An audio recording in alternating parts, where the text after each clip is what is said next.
Je dépose mon sac près du box d'Onyx et je vérifie une dernière fois mes affaires. Ça devrait suffire pour la journée. Kayla ne semble pas être intéressée par un entraînement, alors je ne lui manquerai sans doute pas. Je lève les yeux et Onyx me regarde. Quoi? Il renifle doucement. Tu vas quelque part? Je bondis et fais volte-face pour découvrir Kaylan, bras croisés, un paquet à ses pieds. On devrait y aller. C'est juste. Les autres vont bientôt se lever et nous n'avons pas d'ordre pour partir. Mais comment tu l'as su? Kaylan m'adresse un regard insupportable. Je ne sais pas. Peut-être parce que tu as répondu de manière incohérente à mes messages. Quelque chose se trame. Nous t'avons suivi. Oh. Je cherche même pas à dissimuler ma grimace. Je retourne dans la selle et attrape la selle d'Onyx. La sellerie et j'attrape la selle de Onyx. Kaylan me suit. Et je suis désolée d'avoir été un peu sec avec toi. J'étais seulement... Il détourne un instant les yeux. Quand il croise à nouveau mon regard, il affiche une expression déchirée. Écoute, tu es ma partenaire. Je te soutiendrai quelles que soient les circonstances. Qu'est-ce que je réponds? Lui demander si ça va, l'ignorer. Je suis touchée par ton soutien. La une. Merci. Je suis heureuse de ne pas avoir à affronter ça toute seule. Kaylan me fait un demi-sourire. Tu ne l'es pas. J'ai été lamentable de te le laisser croire. Mais je suis là, et je pense que ce crétin de Sid te suivra aussi. J'étais surprise de vous voir ensemble. Ah, ne m'en parle pas. C'est assez pénible de devoir faire un voyage avec ce type maintenant. Sid se dirige vers la sellerie et attrape sa selle de son élan. Kaylan sort en partant la selle de son élan. Sid l'ignore et nous nous dirigeons tous les deux vers notre élan. Alors, tu me suivais, hein? Pour ta sécurité. Je préfère rester avec toi quand tu dois quitter la citadelle. Ton aura est une anomalie. Je fais l'amour tout en scellant Onyx. J'imagine qu'on peut appeler ça comme ça. Le son des sabots d'un élan sur le sol me fait retourner. Kaylan est déjà en selle. Sid termine rapidement ses propres préparatifs et grimpe sur son élan. Alors, où allons-nous? L'orphelinat de Noé, il a été rebâti. Je boucle la dernière sangle et monte sur mon élan. On dirait qu'il cherche à me rassurer et à me dire que tout va bien se passer. Je tapote son cou. Bon garçon, on finira par avoir le fin mot de l'affaire. S'il existe toujours, il possède peut-être des informations sur moi. C'est une bonne idée. Ouais, je suis surpris qu'il l'ait reconstruit après ce qui est arrivé. Mais j'imagine que les survivants avaient besoin de faire quelque chose. Sid jette un coup d'œil dans la cour et lance son élan en galop. Nous volons quasiment sur le chemin.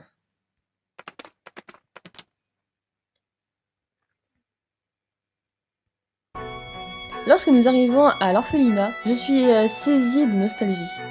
C'est comme si rien n'avait changé. Je mets pied à terre et laisse Onyx brouter. Sid et Kaylan en fait autant. On ne croirait pas ce qui s'est arrivé, n'est-ce pas?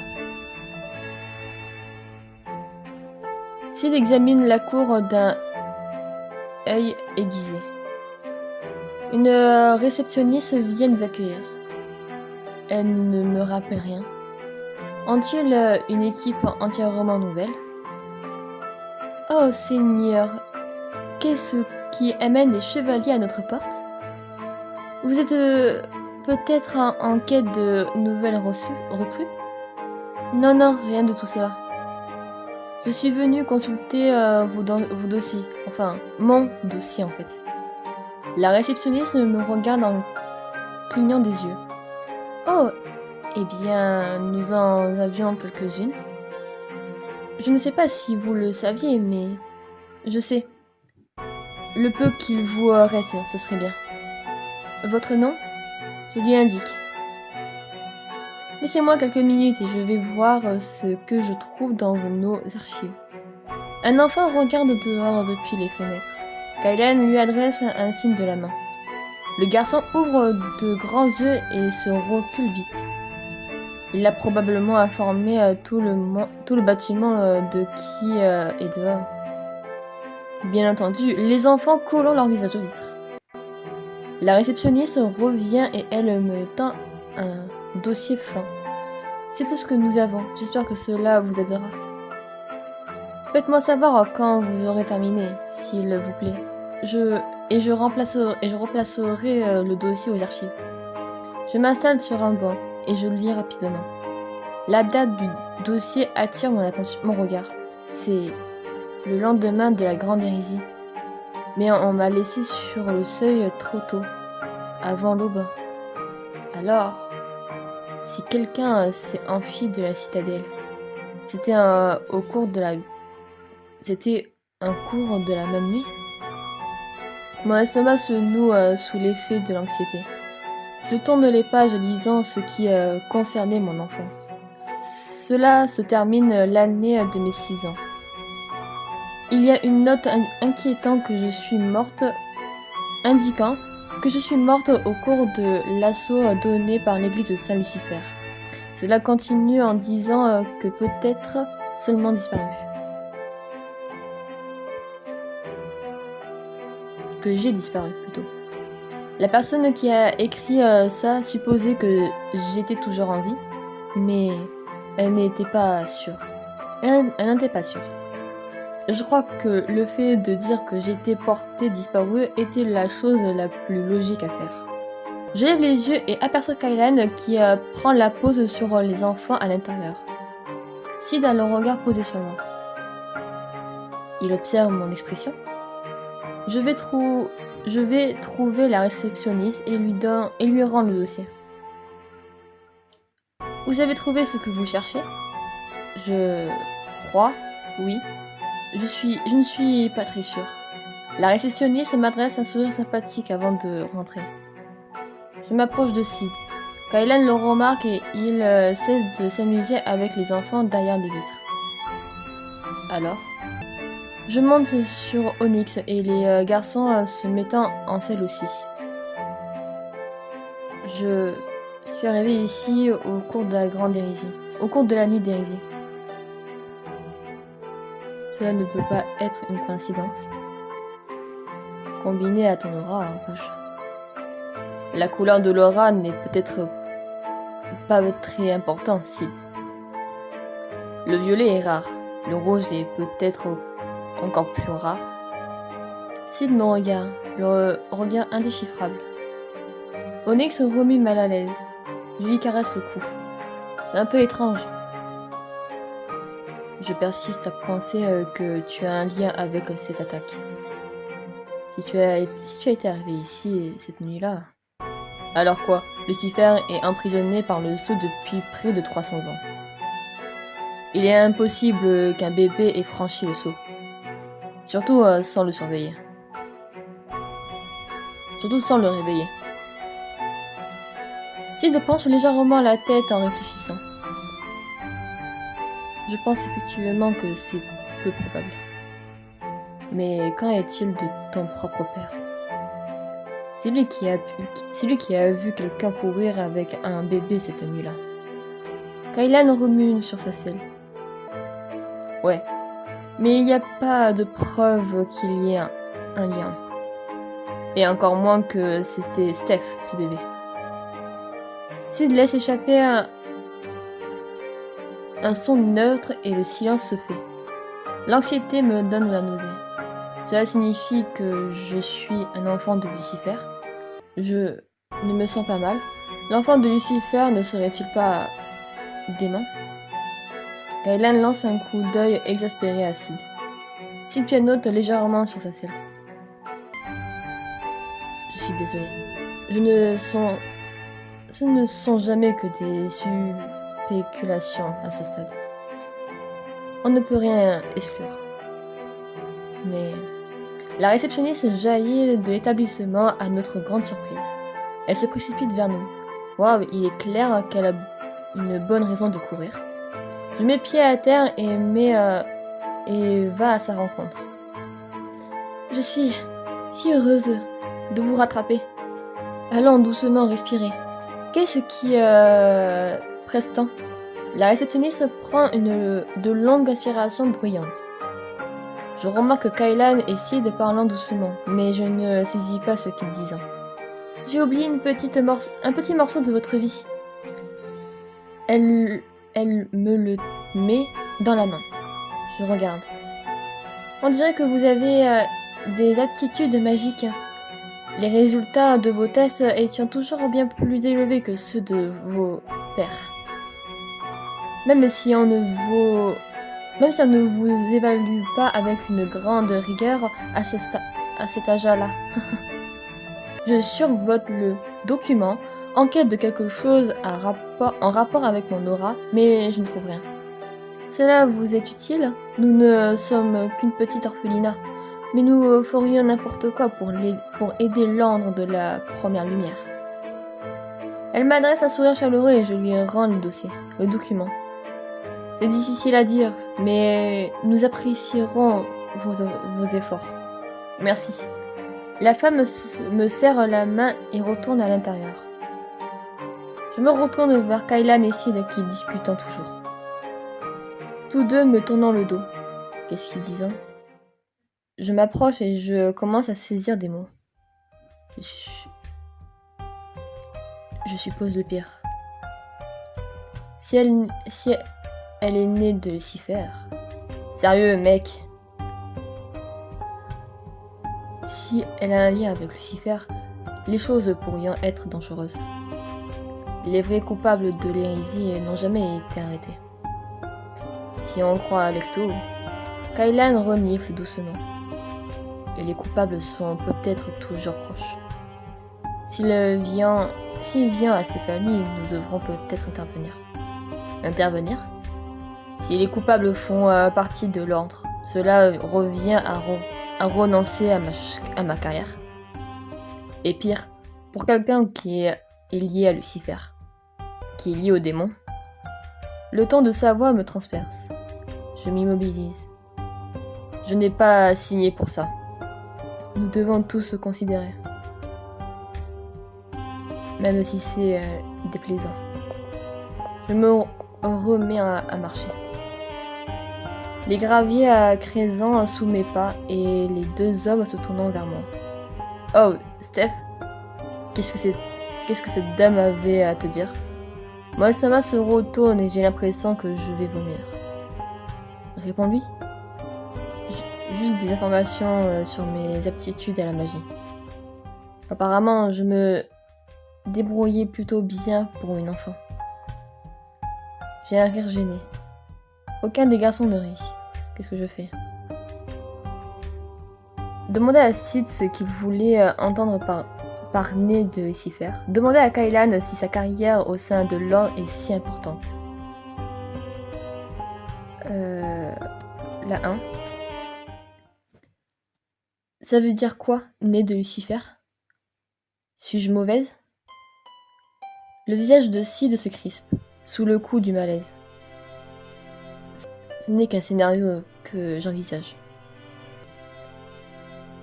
Nous devrions pas tirer des conclusions à ce stade.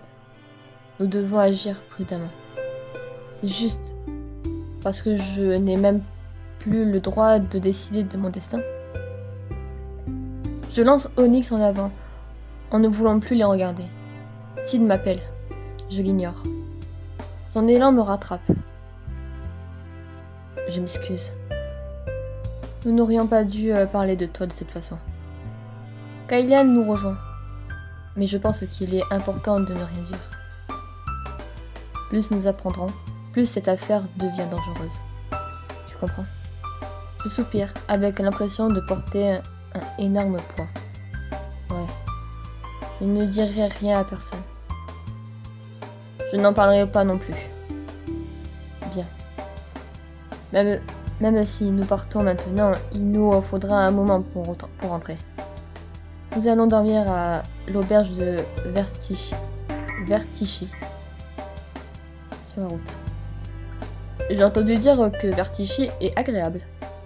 Je n'arrive pas à m'enthousiasmer pour la découverte d'une nouvelle ville. Je pourrais vraiment être impliqué dans le grand hérésie, la chose la plus audacieuse qui soit arrivée dans l'histoire moderne. Et cet événement pourrait être centré sur moi.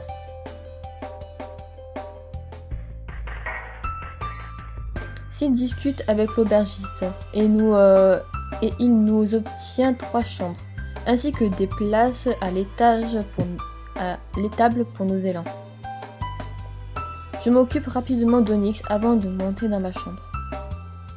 Je n'aperçois aucune trace de Kaylan ou Sid en me dirigeant vers ma chambre. Qu'est-ce que je fais? Je n'ai pas envie de descendre boire au pub au rez-de-chaussée. Mais ressasser mes pensées, ce n'est peut-être pas bon non plus. Mon regard est attiré par l'étagère de livres. C'est vraiment dommage que je ne puisse pas faire de recherche sur cette stupide aura rouge. C'est plutôt une aura maudite. Je passe le doigt le long de la collection de livres alignés sur l'étagère. Je crois que je n'ai encore jamais lu celui-ci. Je m'assieds sur le lit en me demandant vaguement si je ne devrais pas commander un infusion de camomille. On frappe un coup sec à ma porte. Eh bien, voilà qui est étrange. L'aubergiste doit avoir une intuition indigne. J'ouvre la porte. Kaylan se tient devant moi, les mains dans ses poches, le regard fermement rivé au sol. Il vient s'excuser pour tout à l'heure? Ou peut-être me remonter le moral? Hey. Eh bien, tu vois, je ne sais pas si ça peut t'intéresser ou pas, mais tu vas te décider à me le dire? Cette ville, Vertichy, est célèbre pour ses spécialités culinaires. Et, eh bien, je me demandais si tu voulais sortir et y goûter. Avec moi. C'est peut-être la luminosité, mais je peux presque voir ses joues rougies. Tu m'invites à sortir avec toi? Il me lance un regard impaillable. Je l'ai proposé à Sid et il a dit non. Tu es ma seule option. Tu as invité Sid, un rencard. Il a vraiment les joues rouges. Ah, tu veux venir ou pas? Je ne résiste pas à la bonne cuisine. Mieux vaut éviter de passer la soirée à cogiter. Je verrouille ma porte et nous sortons. Waouh, c'est bien plus grand que ma ville natale. Je me demande si l'auberge de mes parents est toujours aussi florissante. C'est l'endroit qui est célèbre pour ses tourtes à la viande. Tu en veux une? Qu'est-ce qu'une tourte à la viande peut avoir de si spécial? Kaylan me regarde horrifiée. Les épices, Steph, les épices, et le jus, et la tendresse, et les légumes. La nourriture des puissants. J'aime les yeux au ciel. Kaylan en commande 2 et nous mordons dedans. C'est tellement bon. C'est clairement mieux que de rester enfermé à me morfondre. Tout simplement formidable. Ouais, elles sont extraordinaires. Nous mangeons nos tourtes à la viande en silence. D'une certaine façon, j'ai l'impression qu'il cherche à se réconcilier avec moi.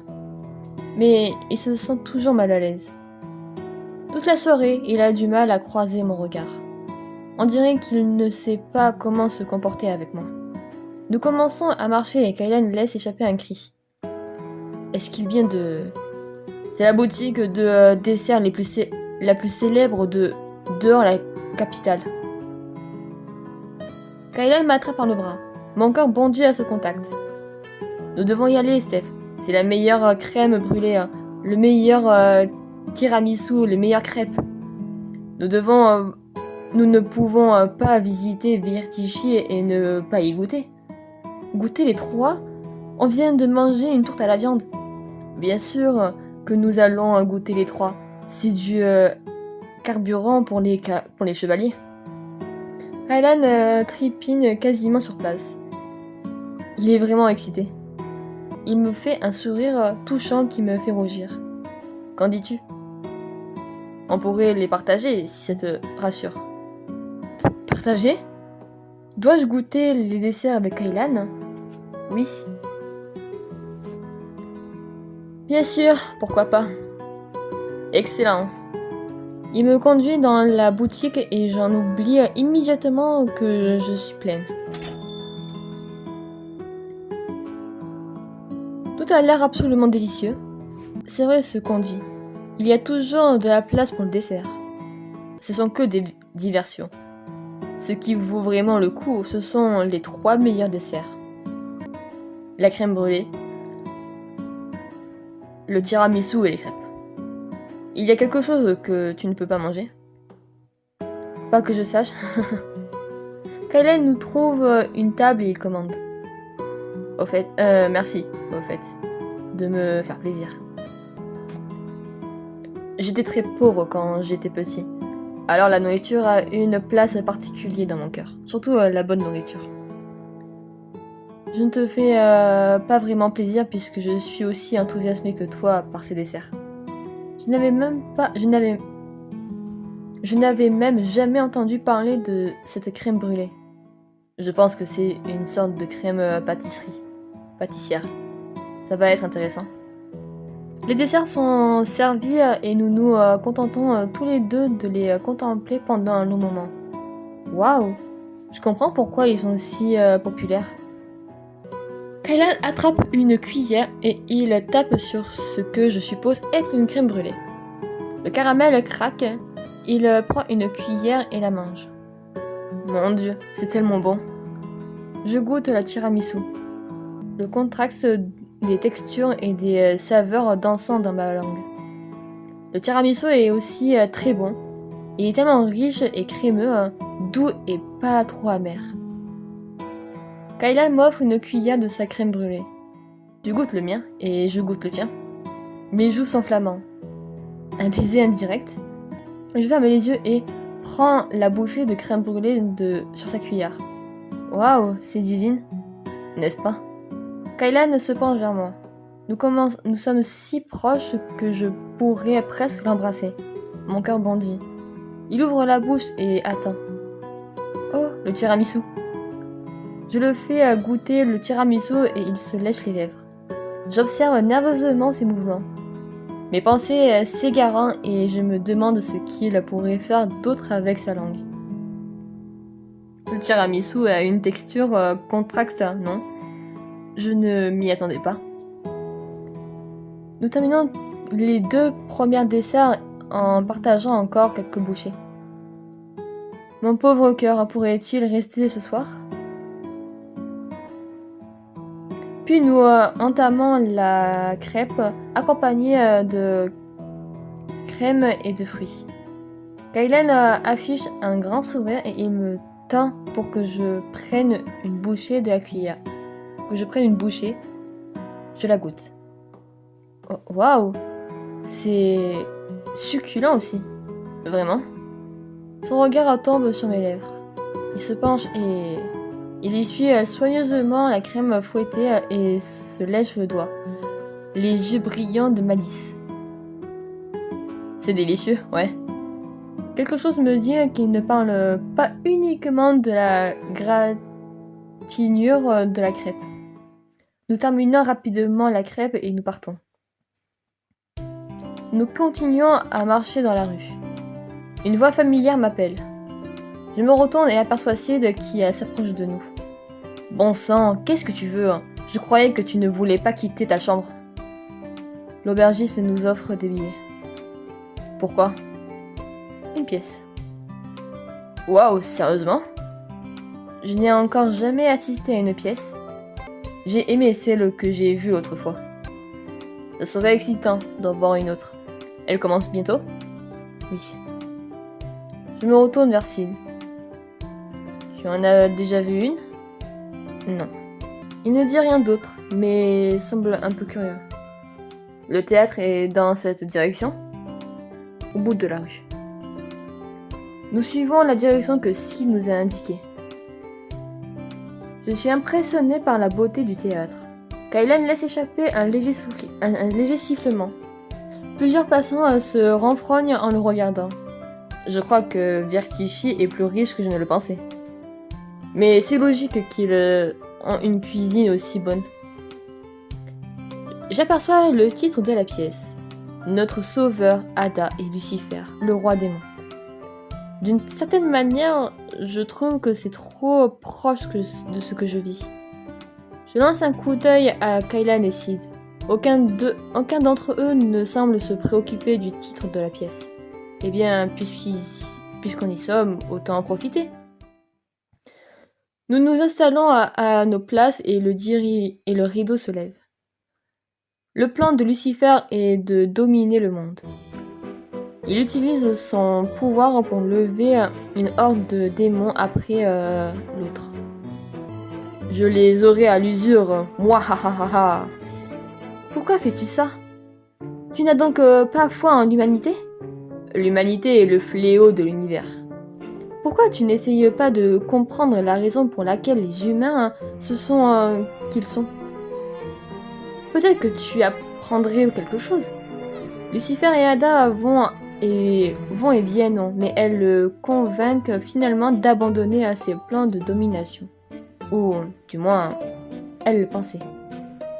Derrière son dos, Lucifer élevant des créatures pires que celles qui peupleraient un cauchemar. Ada finit par tomber enceinte, ce qui est le résultat de l'amour grandissant qu'elle éprouve pour lui. Quand elle découvre ses armées, elle tombe au sol et en sanglots. Je n'aurais jamais dû te croire. Peut-être que nos enfants peuvent grandir et devenir un symbole de paix entre démons et humains. S'ils sont à demi humains, il ne pourra pas ordonner la direction de l'humanité, la destruction de l'humanité. Les chevaliers approchant d'Ada, qui est en larmes. Nous aideras-tu à le vaincre? Je sais que ce doit être dur, mais l'humanité a besoin de toi. Je pense que Lucifer ne renoncera jamais à son plan de domination. Je vous aiderai. Elle prend la main du chevalier. Lucifer entre sur scène à la recherche d'Ada. Elle approche de lui et le poignarde. Et le piège. Kaylan a du mal à contenir ses éclats de rire. Bon sang, cette pièce vaut de l'or. Il y a tellement de bonnes répliques. Il lui tient une larme au coin de son œil. Sid ne dit rien. Je dois aller aux toilettes. Je me glisse dans le vestibule et prends une profonde aspiration. Bon sang. Si cela raconte la façon dont je suis venue au monde, Des pas calmes se rapprochent de moi. Je me retourne et je vois Sid. Tu vas bien? Tu as l'air paniqué. Son regard est un peu inquiet. Est-ce que je me sentirais mieux en me confiant à lui? Ou mieux vaut-il rester distante? Je ne sais pas. Le sujet était un peu trop proche de ce que je traverse actuellement, tu vois. Des larmes s'échappant à mon insu. Bon sang, ne pleure pas. Je vois. Sid se rapproche. Il passe un bras hésitant autour de mes épaules. Mon cœur se fige dans ma poitrine. Il me caresse les cheveux pendant un moment. Qu'est-ce que je fais? Se blottir dans ses bras.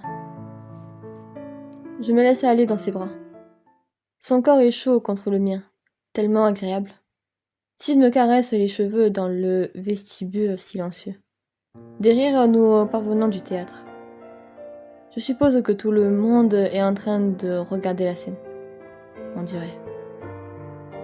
Ce qui signifie que nous sommes seuls, n'est-ce pas? Je ne vois personne. Bien. J'enfuis mon visage contre sa poitrine et le serre très fort dans mes bras. Je ne cherche pas à retenir mes larmes. Au moins, il n'y a personne pour voir ça. Personne sauf Sid.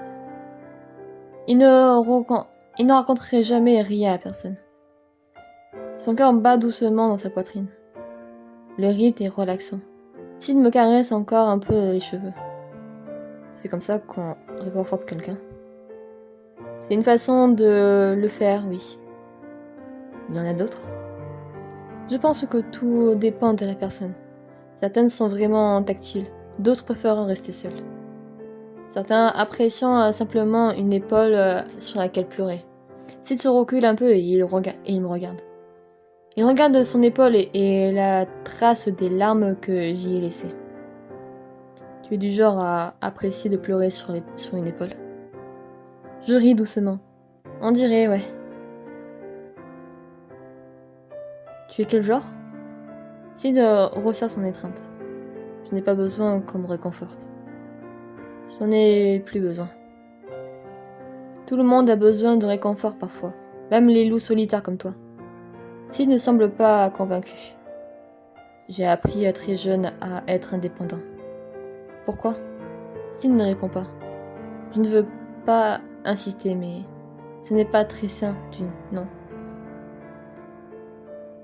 Dans mon éducation, peu de choses peuvent être considérées comme saines.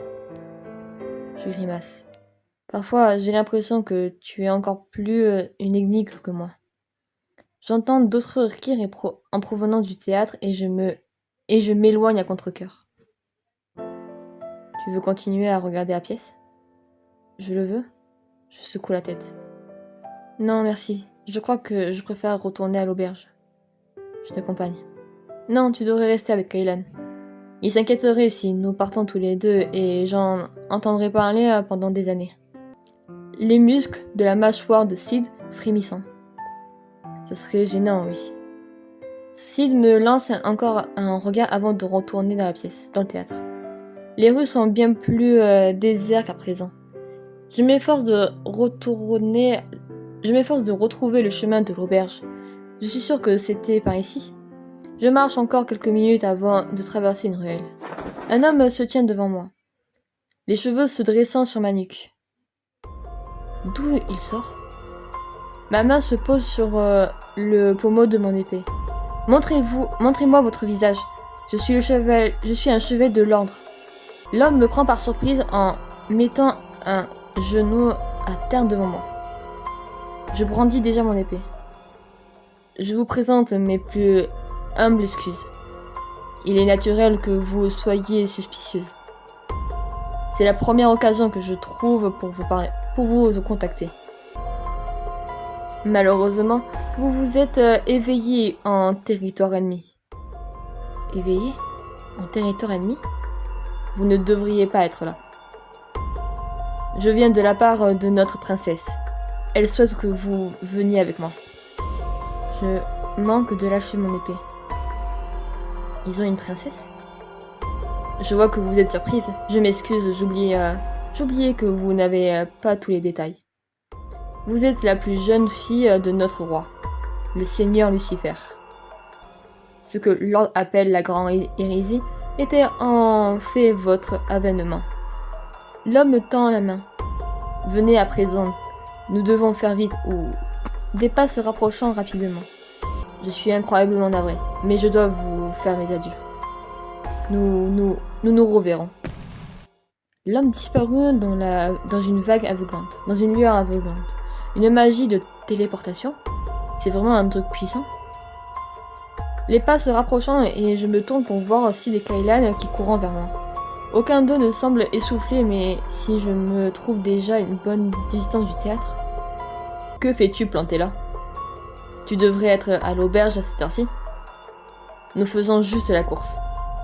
Tin ne répond pas. Il regarde mes mains. Je baisse les yeux et réalise que mon épée est à nouveau dans son fourreau. À la place, je tiens une plume noire. Quoi? C'est bizarre. Où as-tu eu ça? C'est un symbole de l'église de Saint-Lucifer. Je suis plus perdu que jamais. Il y avait un homme là, un type dans un manteau à capuche. Il voulait que je l'accompagne. Il semblait plutôt convaincu que je suis la fille de Lucifer.